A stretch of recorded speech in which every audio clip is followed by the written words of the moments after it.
Hi అండి, welcome to our channel Nagalakshmi talks. నేను ఈరోజు దోసకాయ పచ్చడి ముక్కలు చేస్తున్నాను చూడండి. అది పచ్చిమిర్చి అవి తీసుకున్నాను, ఒక దోసకాయ తీసుకున్నాను. సన్నగా కట్ చేసుకోవాలి ముక్కలు. పచ్చిమిర్చి పక్కన పెట్టుకొని అదిగోండి కొంచెం చింతపండు నానబెట్టి పక్కన పెట్టుకోవాలి. జీలకర్ర, 2 వెల్లుల్లిపాయ రెబ్బలు, అవి పెద్దవి కాబట్టి 2 తీసుకున్నా, మీరైతే 4 తీసుకోవచ్చు. కొంచెం జీలకర్ర, సరిపడినంత సాల్ట్. ఇది అల్లం వెల్లుల్లి పేస్ట్ నూరే రోట్లోనే నూరుతున్నాను చూడండి. చాలా ఈజీగా అయిపోయింది. అదిగోండి ఫస్ట్ పచ్చిమిర్చి నూరుకోవాలి చక్కగా కచ్చా పచ్చగా నూరుకొని, దాని తర్వాత కొంచెం చింతపండు కూడా వేసుకోవాలి. చింతపండు వేసుకొని అల్లం చింతపండు వేసుకున్నాక అదిగోండి వెల్లుల్లిపాయలు, జీలకర్ర వేసుకొని అలా నూరుకోవాలి.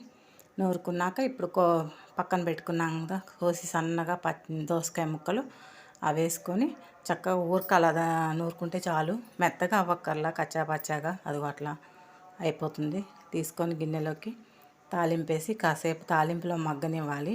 పచ్చి ముక్కల పచ్చడి కదా, కొంచెం మగ్గితే బాగుంటుంది. సూపర్ టేస్ట్ ఉంటుందండి వట్టిపప్పు దోసకాయ పచ్చడి ముక్కలు. మేమైతే ఇలాగే చేసుకుంటాం. ఈ పచ్చడి ముక్కలు కడుపు నిండా అన్నం తినొచ్చండి. సూపర్ టేస్ట్ ఉంటుంది దోసకాయ పచ్చడి ముక్కలు. అదిగోండి మగ్గనిస్తున్నాను చూడండి, చాలా బాగుంటుంది. మీరు కూడా ట్రై చేయండి ఒకసారి. ప్లీజ్ సబ్స్క్రైబ్ చేయండి, లైక్ చేయండి, షేర్ చేయండి. ఓకేనండి. అదిగోండి వట్టిపప్పు పచ్చడి ముక్కలు సూపర్ టేస్ట్ ఉంటుందండి. ఓకేనండి.